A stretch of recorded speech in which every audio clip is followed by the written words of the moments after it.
Comment se libérer de la dette et façonner sa richesse? En voilà une bonne question. Mais avant d'y répondre, il faudrait savoir c'est quoi la richesse. Souvent, quand on pense à quelqu'un de riche, on a tendance à imaginer quelqu'un qui vit dans une immense maison, qui se déplace dans une voiture de luxe, qui porte des vêtements chics, qui voyage dans les gros hôtels. Quelqu'un qui flash.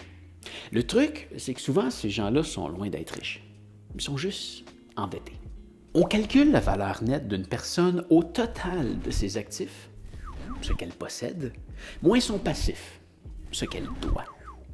Et dans bien des cas, la personne qui endure son vieux téléphone, qui se déplace dans une vieille Toyota et qui vit dans son petit condo, vaut bien plus que la première personne que j'ai décrite. Mais alors, c'est quoi être riche? Ma définition à moi, c'est quelqu'un qui est libre de son temps. Quelqu'un qui possède des revenus récurrents qui suffisent à payer ses dépenses courantes, faisant de lui quelqu'un qui peut se concentrer à faire ce qu'il aime. C'est quelqu'un qui vit à un rythme de vie en dessous de ce qu'il peut se permettre, plutôt qu'au-dessus. Et on n'a pas besoin de gagner dans les 6 chiffres pour y arriver. Je suis loin de là, et pourtant, je suis propriétaire d'un des plus beaux lofts de ma ville, que j'ai même arrivé à bien meubler. Je me promène dans une voiture que j'ai terminé de payer depuis déjà 9 ans, et je trouve que j'ai un rythme de vie vraiment très agréable. Je suis pas un conseiller financier, mais je suis certain que je peux t'aider à en faire autant avec quelques petits trucs bien simples. Aujourd'hui, je veux simplement éclairer quelques points auxquels tu devrais faire attention qui vont te mener à te libérer de tes dettes et à commencer à façonner ta richesse en mettant de l'argent de côté pour qu'elle travaille pour toi plutôt que tu travailles pour elle. On va voir plusieurs points en résumé et je reviendrai sur certains d'entre eux plus en détail dans des prochaines vidéos. Premier point, avant même de mettre de l'argent de côté, tu dois te débarrasser de tes dettes. Et là, attention, il y a plusieurs types de dettes. L'hypothèque, par exemple, ça, c'est l'argent que tu dois à ta banque pour rembourser le toit au-dessus de ta tête. Ça, en général, c'est à un taux plutôt raisonnable. Tu peux prendre ton temps pour le payer. Le genre de dette que tu dois absolument te débarrasser rapidement, c'est les dettes de carte de crédit. Souvent, ça tourne autour de 20%. Utiliser ça, c'est un peu comme s'installer une corde autour du cou. 20% d'intérêt, ça veut dire que si tu dois 1000 $ sur ta carte de crédit, tu vas payer 200 $ par année pour ton emprunt. Ça, c'est environ 17 $ par mois par tranche de 1000 $. Quand tu y penses, c'est presque le prix de mon abonnement de téléphone cellulaire. Bon, à part ça, tu peux avoir des prêts personnels qui tournent autour de 10%, des prêts pour une voiture qui tournent autour de 8%. Rembourse tous ces prêts-là le plus vite possible et achète plus jamais quoi que ce soit avec de l'argent que tu n'as pas, à moins que ce soit de l'immobilier. Quand tu empruntes de l'argent à la banque, tu dois travailler pour rembourser une dette qui se génère sur ce que tu dois à chaque jour. Ton but, c'est de faire exactement l'inverse. C'est d'avoir de l'argent qui travaille pour toi à tous les jours sans que tu aies rien à faire. Et c'est super facile à faire. L'argent que la banque te prête, c'est pas son argent à elle. La banque emprunte de l'argent à des gens comme toi et moi et la prête à des gens comme toi et moi. Ton but, c'est d'être celui qui la prête et non celui qui l'emprunte. Mais avant d'arriver là, la première chose à faire, c'est de te débarrasser de tes propres dettes. Et là, je t'entends. Mais Pascal, si j'emprunte de l'argent, c'est parce que j'en ai pas. Je suis censé le faire apparaître de où? Et je suis tellement content que tu me poses la question. Le truc, c'est que cet argent-là, tu l'as déjà. C'est juste que tu as gaspillé et tu t'en rends même pas compte. Là, je vais te balancer une série de trucs qui peuvent te faire sauver de l'argent et je suis certain qu'il y en a au moins quelques-uns que tu vas pouvoir appliquer assez facilement à ton rythme de vie. Premièrement,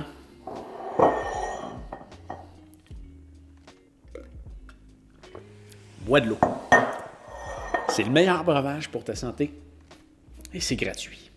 T'as le droit de te gâter avec un café à 10 $ à brûler du coin, une bouteille de vin, une bière de microbrasserie, un cocktail ou n'importe quoi qui te fait plaisir. Fais-en juste pas un truc régulier. Si on fait juste le calcul de tout ce que tu dépenses en boissons gazeuses, boissons énergisantes, café, alcool et n'importe quoi que tu bois, je serais pas surpris que tu pourrais arriver à sauver un 5 par jour. Ça a l'air de rien 5 par jour, mais à la fin de l'année, c'est 1825 1825 c'est un voyage tout inclus dans le sud. C'est un bon vélo. C'est mon paiement d'hypothèque pendant 7 semaines. Et je regarde plusieurs personnes aller et d'après moi, je ne serais pas surpris qu'il y en a qui pourraient aller pas loin du 10 000 par année. Et là, va pas t'acheter des bouteilles d'eau. T'en as de la gratuite qui sort de ton évier.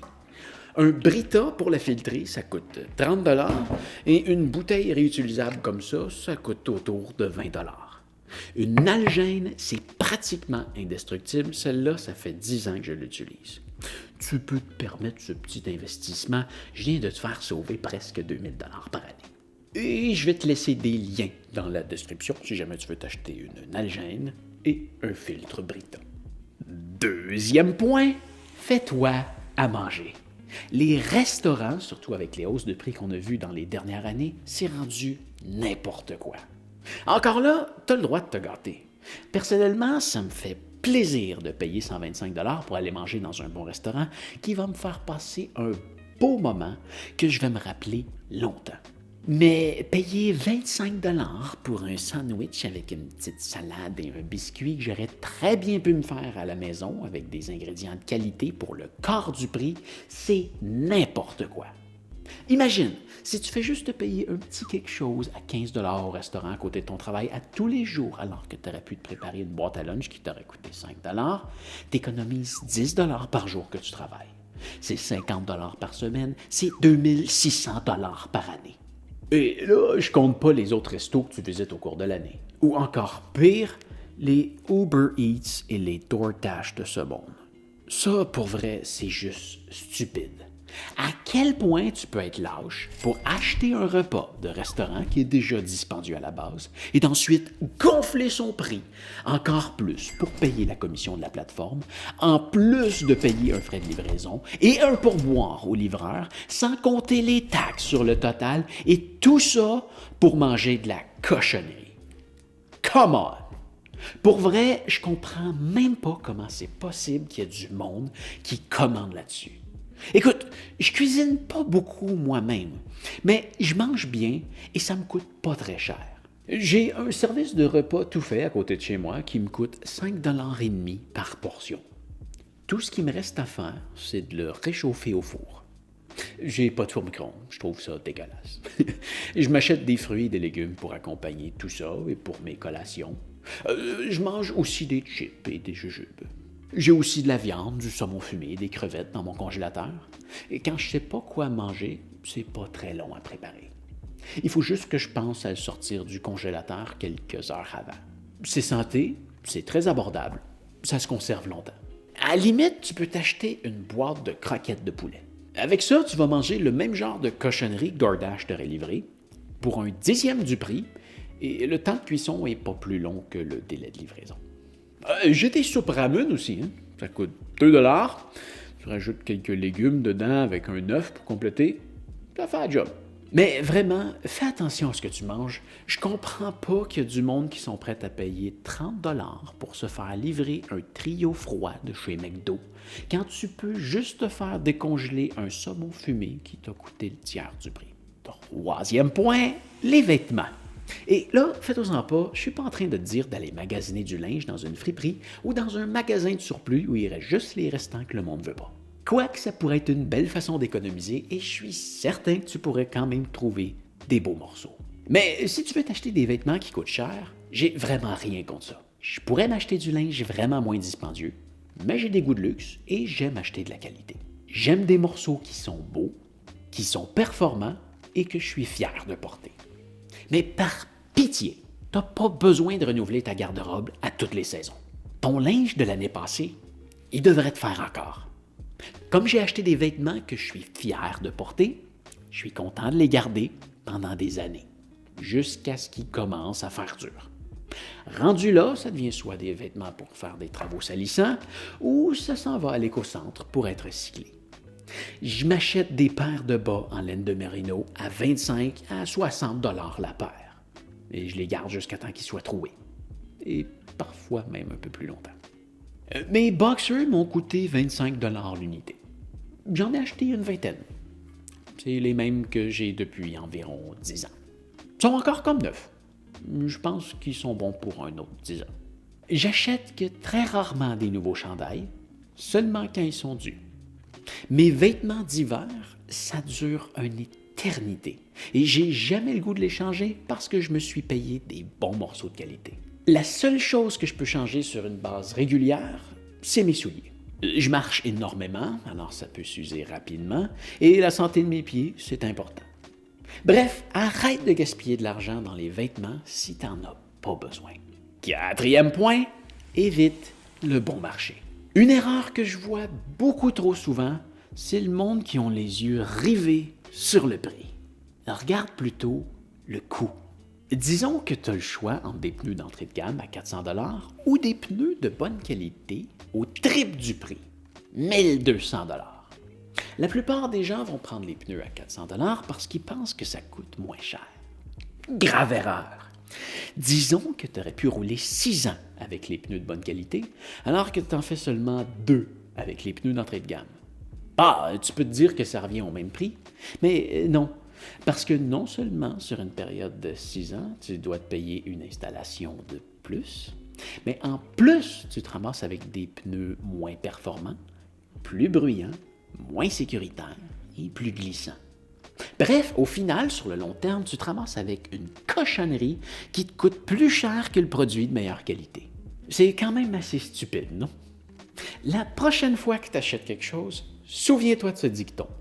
Je ne suis pas assez riche pour me permettre des produits bon marché. Bon, sinon, voilà une rafale de choses que certaines personnes font qui les empêchent de s'enrichir. Changer de téléphone à chaque année pour le dernier modèle. C'est complètement stupide. J'utilise un iPhone 11 Pro Max. Je l'ai acheté usagé d'un particulier pour 350 $. Ça valait environ 1600 $ à sa sortie. Bref, je l'ai payé le 5e du prix et ça fait très bien le travail. Parlant de téléphone, t'as probablement pas besoin du forfait à 75 $ par mois. Mon forfait de téléphone me coûte 20 $, taxes incluses. Je peux parler et texter illimité dans ma province. J'ai presque 1 giga de données mensuelles. Vraiment, est-ce que tu as besoin d'Internet sur ton téléphone? Il y a du Wi-Fi partout. Et pour le reste, tu peux télécharger ta carte de Google Maps dans ton téléphone. Tu peux faire pareil avec tes playlists de Spotify. Mon forfait est disponible chez Fizz. Je t'ai laissé un lien dans la description si tu veux en profiter. Ton prix devrait être légèrement plus élevé que le mien. J'ai un prix spécial parce que je suis un des premiers clients de la compagnie, mais je t'ai laissé un lien d'invitation qui nous récompense tous les deux dans la description. Pour ta connexion Internet à la maison, tu es peut-être dû pour renégocier ton prix. Appelle ton fournisseur d'Internet, c'est sûrement pas lui qui va le faire pour baisser ton prix. Fais attention à ta consommation d'électricité. En été, quand c'est soutenable, ouvre tes fenêtres au lieu de partir l'air climatisé. Ça fait du bien de l'air frais en plus. En hiver, habille-toi avant de monter le chauffage. J'ai peut-être juste 2 murs exposés à l'extérieur, mais mon loft fait 104 mètres carrés avec des plafonds hauts de 4 mètres.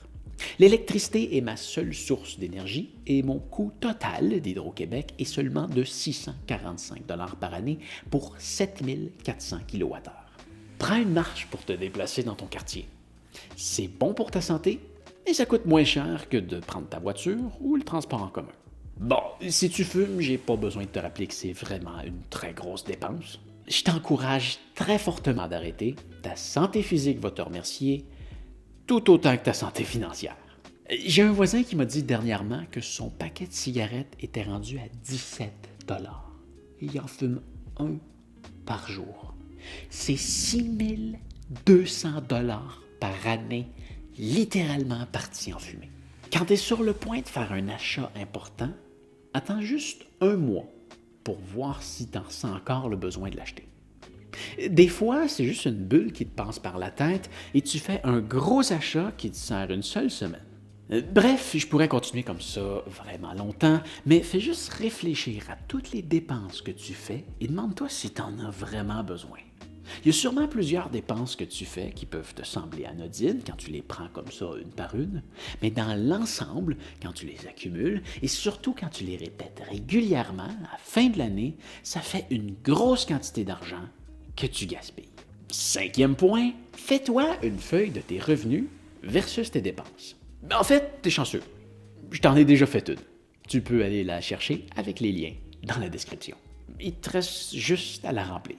C'est un super outil pour voir rapidement si tu vis au-dessus de tes moyens. Rentre chacun de tes piliers de revenus et compare-le avec tes dépenses mensuelles. Tu vas voir si tu dépenses plus que tu gagnes. Ça va être super facile de voir si tu dépenses trop ou s'il te reste de l'argent à mettre de côté. Et dans ton budget, arrange-toi pour ajouter un montant à mettre de côté. C'est ce qui nous amène au prochain point et c'est l'un des plus importants. 6e point, se payer en premier. La meilleure façon de mettre de l'argent de côté, c'est de se programmer un virement automatique de son compte principal vers un investissement quelconque ou au moins un compte épargne. On verra ça plus en détail dans une prochaine vidéo. Pour aujourd'hui, on va dire que tu envoies de l'argent vers un compte épargne à intérêt élevé. Mais ce qui est très important, c'est que ce soit automatisé. Programme un virement automatique d'un certain montant à chaque fois que ta paie rentre. Comme ça, tu t'en rends même pas compte que tu l'avais, cet argent-là.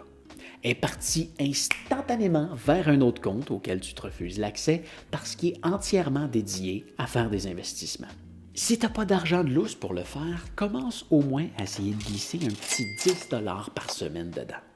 C'est pas grand-chose, mais à la fin de l'année, tu vas déjà avoir autour de 550 $ de côté. Là, tu vas me dire... 520 $ peut-être? Il y a 52 semaines? Mais non, c'est tout ça le but d'un investissement. Ton argent travaille pour toi, génère de l'intérêt et sa valeur augmente de jour en jour. Et là, tu commences juste avec 10 $, mais plus ça va, travaille à faire augmenter ce montant. Imagine si tu arrives à augmenter à 100 $ par semaine. Et je te le dis, si tu programmes pour que ça se vire automatiquement à chaque semaine, tu le verras même pas passer. Tu n'auras pas l'impression de le perdre parce que tu ne l'auras jamais eu disponible dans ton compte. En général, gagner plus d'argent, ça ne te rend pas plus riche. Ça te donne juste le goût de vivre à un style de vie plus élevé qui te coûte plus cher. La prochaine fois que tu as une augmentation salariale, ne change rien à ta vie. Investis ta nouvelle entrée d'argent.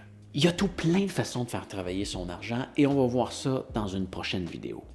Mais déjà, si tu peux la placer dans un compte épargne à intérêt élevé, c'est un très bon départ. Et si tu es au Canada, il y a Tangerine et Wealthsimple qui ont souvent des offres intéressantes.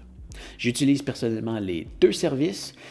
Tu peux utiliser mes liens dans la description pour ouvrir ton compte et on pourrait tous les deux être récompensés.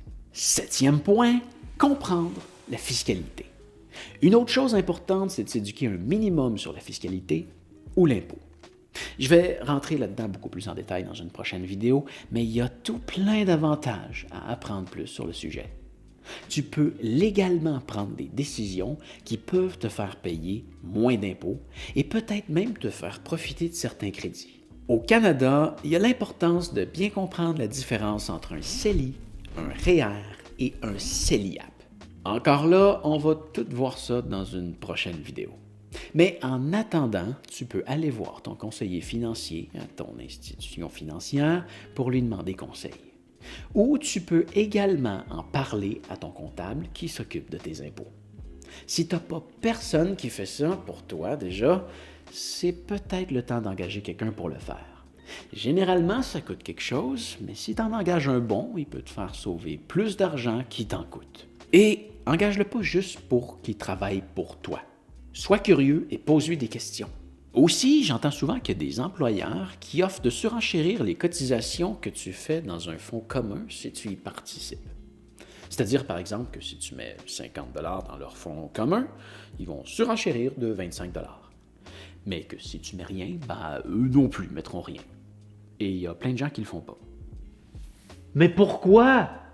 S'ils donnent juste un petit 25 $ par semaine, tu craches sur 1300 $ par année, en plus des intérêts, en plus des déductions d'impôts que tu aurais pu avoir cette année.